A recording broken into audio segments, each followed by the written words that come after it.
We got our friend Donald here today. Thanks for letting us come by here. They've got a Cat 311B that they're taking the swing bearing out, the old piece of crap junk one. We got the Dyco new one getting ready to be installed. They've already taken the rotary manifold out and capped off all the lines. They took out a handful of bolts already from the swing bearing just to kind of save some time on that for the video. Okay. When you pull the rotation manifold out and cap all the lines on it, you can still crank the machine on most all machines and still use the machine to help you with the process. Okay.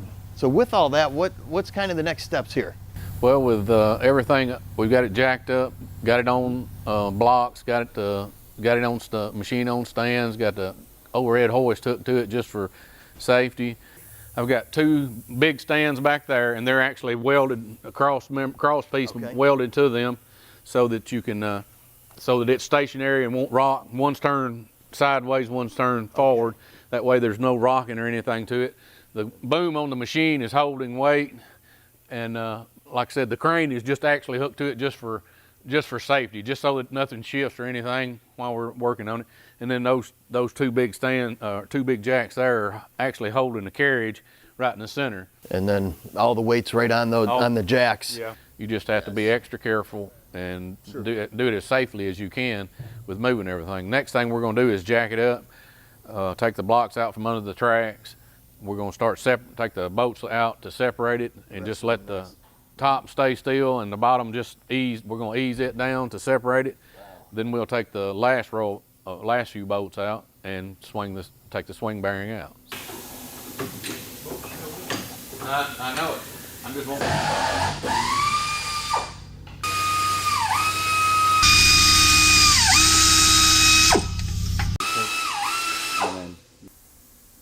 Nice and amazing.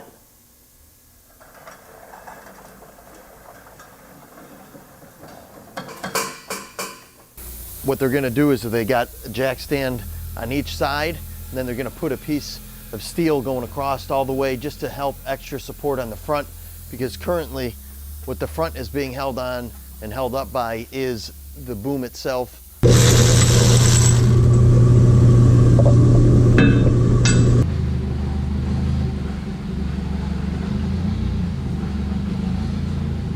We're cleaning up all the nasty grease and grit and grime that's been built up over the past 15, 20 years, trying to get it all clean and ready to put the new bearing back in. Excellent. And that looks like quite a bit of grimy grunge underneath there, but I understand it's probably really important to get that out. Obviously, you don't want it to contaminate the new grease. So Donald, we got this old one out. That doesn't look like very nice black grease anymore. What do you think happened to this one, or what did the customer experience? It's just the years of grit and grime getting down through the center where the rotation manifold is. Stuff getting down in it getting greased, it getting water in there and rusting and all that. None of the teeth are bad. It was just getting a lot of slack in the bearing. Okay. And the slack in the bearing, you could pick up on the bucket and you could feel it teeter-totter. That's not good. Yeah, and he just wanted to fix it before it broke the teeth on the rotation. Yep. And it's more money too for pinion shafts and you get further along. Yes, sir. Gotcha.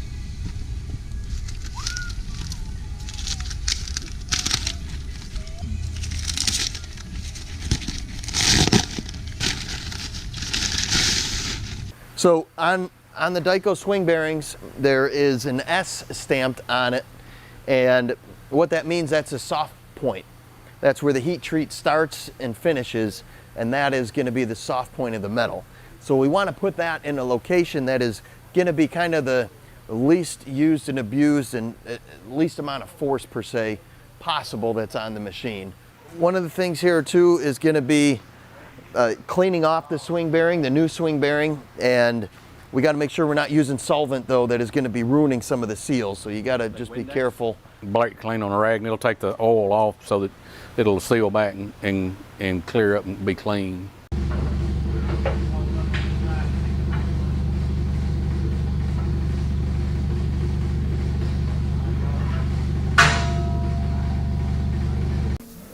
All right, somewhere about right in there. All right, can you get your bar back in under it and we're gonna. All right. You got a tube of silicone going on underneath here? We're gonna silicone it, and that just makes a a better bond to everything. Keeps the dirt and trash out too. Excellent. I might have to get another tube. Well, it ain't gonna take much. I don't just barely want some in there and smear it around. All right, they got the new swing bearing in position. It's all lined up, and you got a brand new swing bearing. You should put brand new bolts in, because that is the best thing to do for sure. The old ones can stretch and things like that can happen. They might get a little wobbly from the old one. I'm talking big machinery here, so new bolts, brand new swing bearing. It's gonna feel like a brand new machine. Yeah, we're just marking a bolt so that we can line up with a hole. It makes it easier on us trying to get it twisted around, lined up.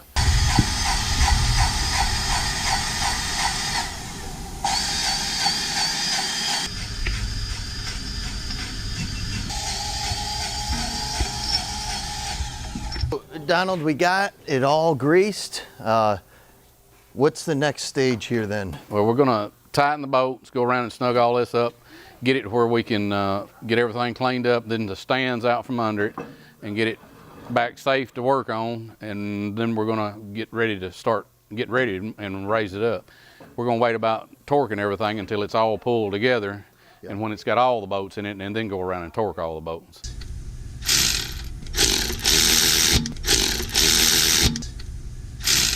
We're going to torque them, and we're going to look up the torque specs. I probably got a service manual on this.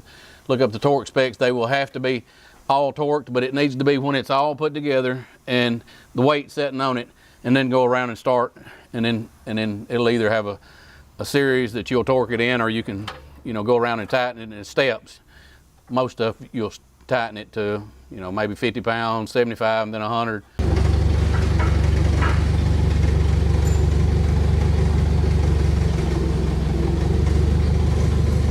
So Donald, you're moving some stuff around here to get ready to lower it? Is that the next plan of attack? No, we're not going to lower the machine. We're going to raise the undercarriage back up to it. Yeah. This is safer. The machine is so heavy and awkward and no way to really hold it. You're going to let the machine with the crane, the stands in the back and the arm and stuff support itself. We let the undercarriage down as we were coming apart. We're going to ease it back up this time. All right, Jacob, you come up with Bob a little bit. I don't know. Bob's been there when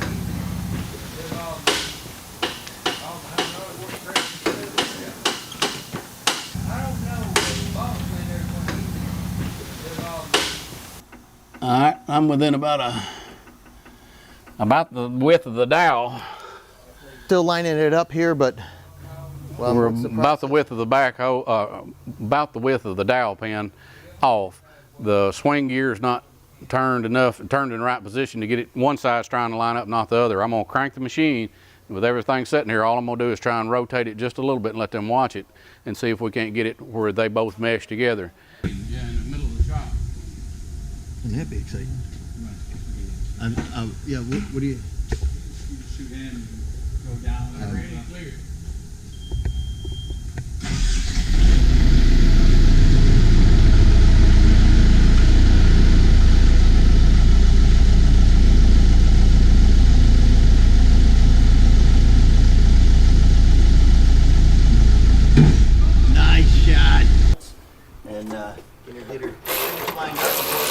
Yeah.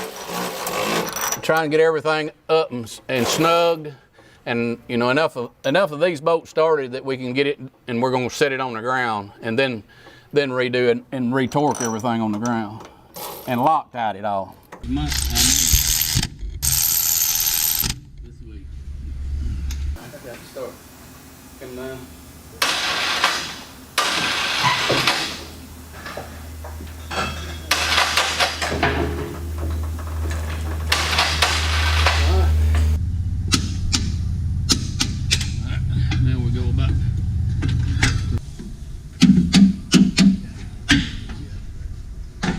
We've got the top row of bolts torqued, everything and double checked on them.